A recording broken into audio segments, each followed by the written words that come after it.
Hello everyone, it's me Evan, and welcome back to the channel. So, today, we're taking a look at the KelTec RDB. I acquired this for $1,000, which might be a bad price, but I did acquire it. So, it's too late now. If it... Anyway, this rifle's been out for a long time, and has generated a mixed response, because people don't like the KelTec plastic. If you watch Hop or Brass Facts or anyone like that, you'll know that they did break their buttstock mortaring this rifle. There was another YouTuber who broke a piece out of the handle just chucking it around. So obviously the plastic's not the highlight of this rifle. However, the RDB, well, it's in the acronym, Rifle Downward Ejection Full Pup, right? It's super cool looking. I've gotten to shoot it quite a bit, and it's a load of fun. We can we could probably tear this down, give you guys a good look inside, see how things are working. Tear down, pretty easy. You can just do it with any cartridge. You basically punch out these little pins here. They're captive, although you can fully remove them if you want. So I'm gonna take the single point out so you can see they're captive here,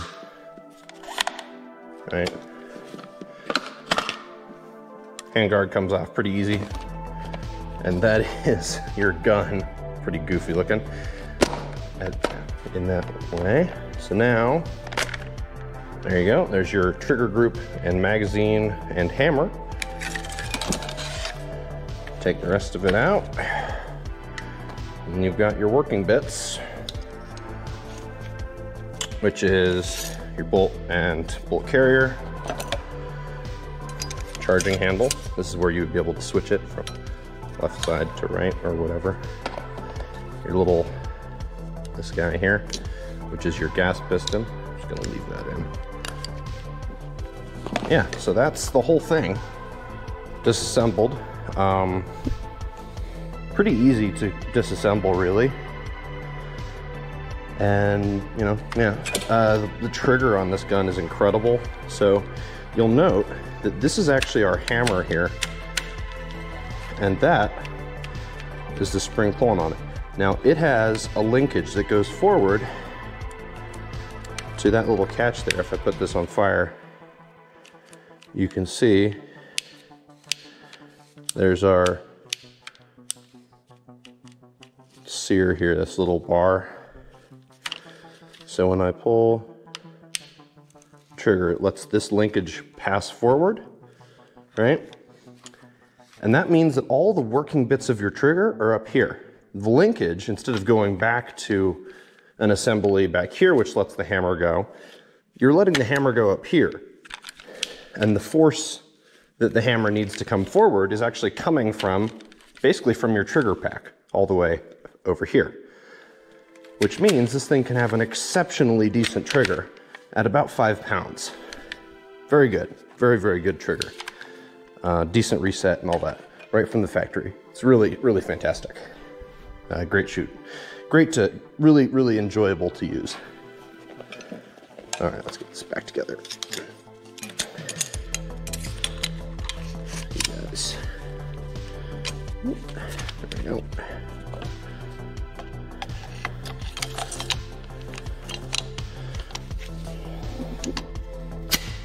There we are. Bolt and carrier. Upper, which is basically just a tube. Or not really a tube, it's more of just a sheet metal piece here. So that goes together. It's under just a little bit of spring tension, so there's nothing, there's no risk of this thing like blowing apart and shooting everything into the far corners of the earth, which is good. That's always inconvenient when you like take apart an AR or something and like the little tiny captive spring pin just launches into upper atmosphere, or into, you know, behind a piece of furniture or something, never to be found again. But yeah, so nothing like popping off under high spring pressure. So it's a real safe to disassemble this as long as you don't lose your captive pins, which you can do because they're not completely captive. So if I just punch them out, you can just, with a bit of finagling, just pop them out. But you know, it's not that crazy. So all is good. All is good and working in KelTec world. So now if we look down, see through the magwell, you can see our bolt traveling. Let's see if I can get that in better lighting for you guys.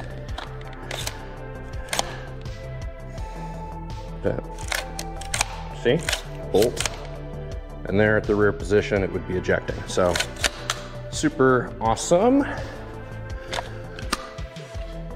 It is a bit hard to clear this thing, but that's just how it is sometimes. You can pull up your handle here, so you can give it the signature sort of HK slap, which is super satisfying to do. Absolutely love that. I've just got a cheap little red dot, and it's on a riser, and there's a reason for that. I've got two different ways I could run this rifle, one of which I would recommend, and one of which I would not recommend at all, ever. So the way I would recommend it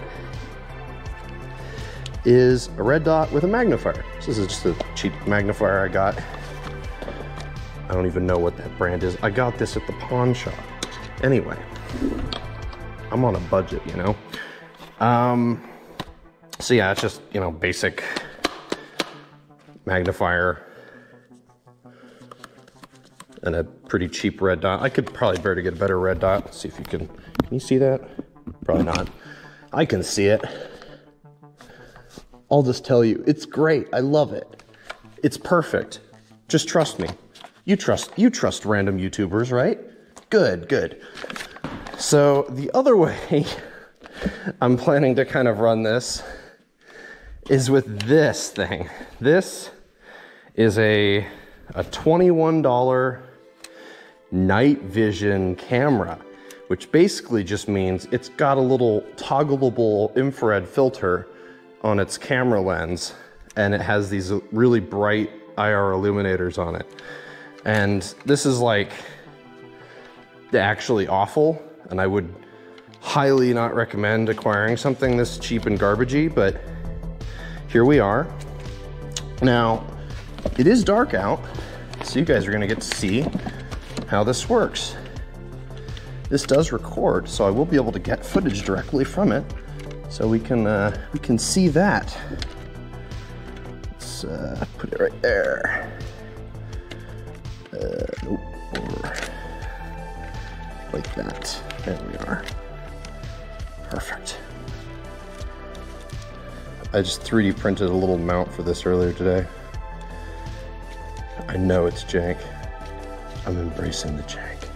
Also, these 1/2-inch risers from True Glow absolutely suck because these hexes here, they don't actually fit any hex key. They do, however, fit a, what is this? It's a T20 star bit, which is like the worst way I can possibly imagine to have these, because star bits just suck. They always break. So they're probably just using some really exotic standard of, you know, some really weird exotic standard. So all that together, let's put this back on. It gets kind of bulky, but it's actually not too bad to shoulder it and everything. You just need to kind of be ready for, yeah, let's turn that on. See, it's a pretty trash little camera here. Oh, did it just turn off? Yeah, definitely don't trust a camera that's like $20 on Amazon. Don't trust it with your life in any way. So there we go. You can see, or maybe you can't, the dot. I can make it a little brighter, so bing, that'll be pretty bright. big dot right in the middle, and it's in normal color mode. But if I switch it,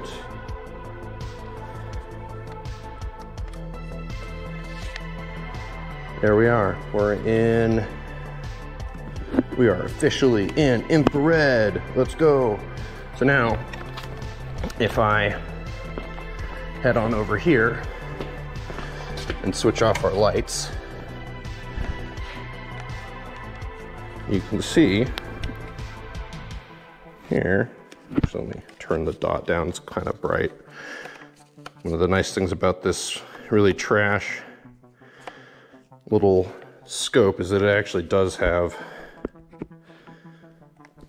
decent brightness controls, surprisingly. Yeah, so you can see that. So now I'm just gonna, let's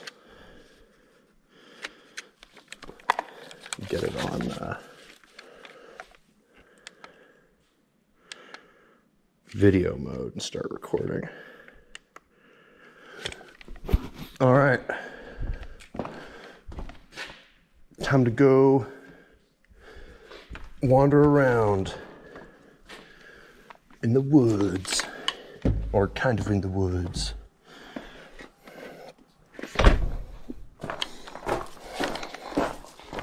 Just so you guys can see how this looks in the dark and get a good comparison from a GoPro, which should be absolutely turding itself right now, because GoPros are not low light devices. You can't see anything, can you? But this sure can. Is that light over there? There's some sort of visual hazing on the video feed. I don't know if that's the monitor in here or not, but yeah, so we can, oh, did it freeze? I think it froze.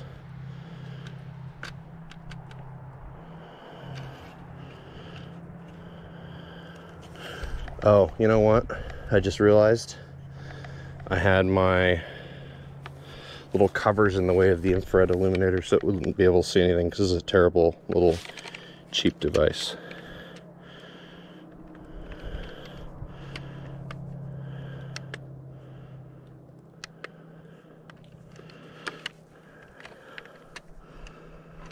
Yeah.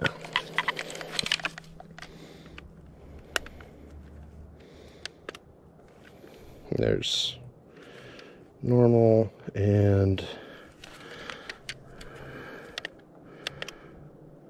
infrared. Can I turn it up further than that? No, I can't. Yeah, so you can see my dot is still in the middle there, and we can actually get relatively decent latency, actually. It's not that bad for something so cheap.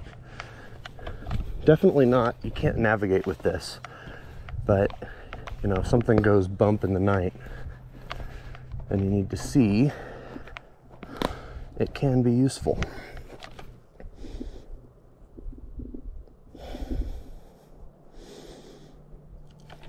This quality is so bad too. Let's post up on this tree here.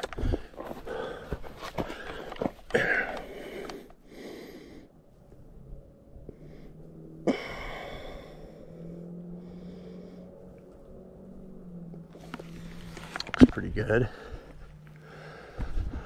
I think that's like some sort of light over there. Yeah, you can see it right through there. It's a pretty big dot, and obviously if you had something like an EOTech, it'd be much better. But you can see that we get some pretty decent low light, at least at medium range. I'd say, let's see here. That little structure there is probably about I'd say at least 60, 70 meters away. It does have a bit of zoom on it, which complicates things just a little bit. I think it's close to like a, I want to say like a 1.5, maybe 2, because it's a very cheap device, and so the field of view is obviously not going to be very good.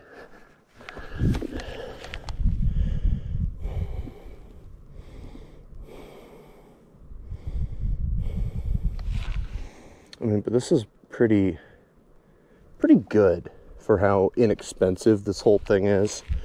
Obviously, you don't really want to do night fighting, you know, high-speed operator shit with this piece of garbage. Yeah, you'll just get smoked. So, yeah, this is not advice. This is just how I thought it would be funny to run this, which, you know, kind of works out. So, yeah, that's the actual funny little goofy on night sight that I set up here.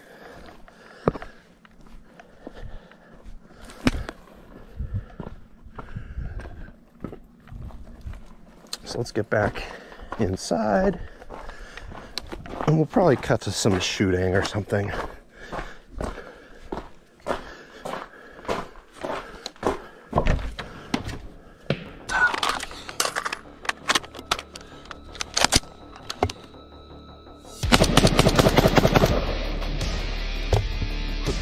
Down.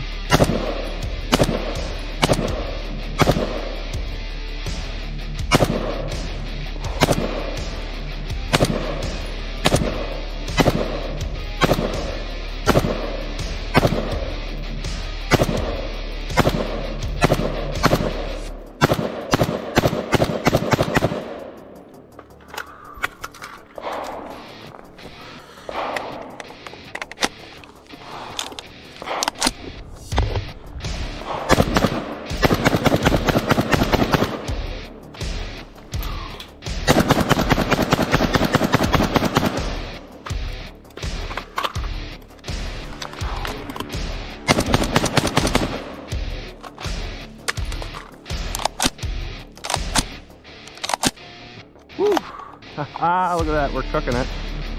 Look at that. Ooh, nice.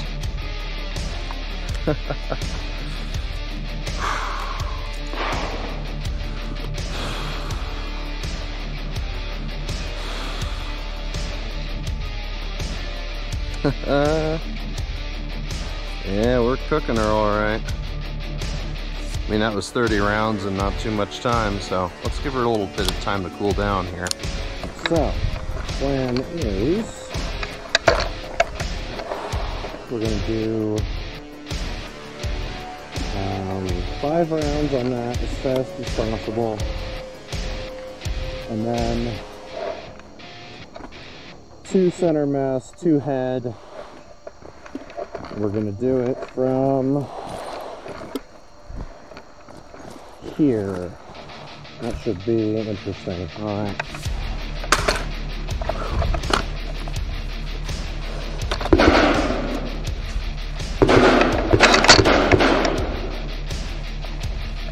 No shit set up in the road. Let's see.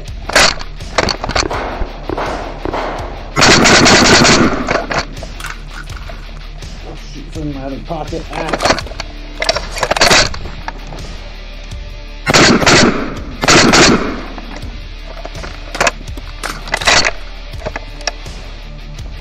Alright, this thing out of the way.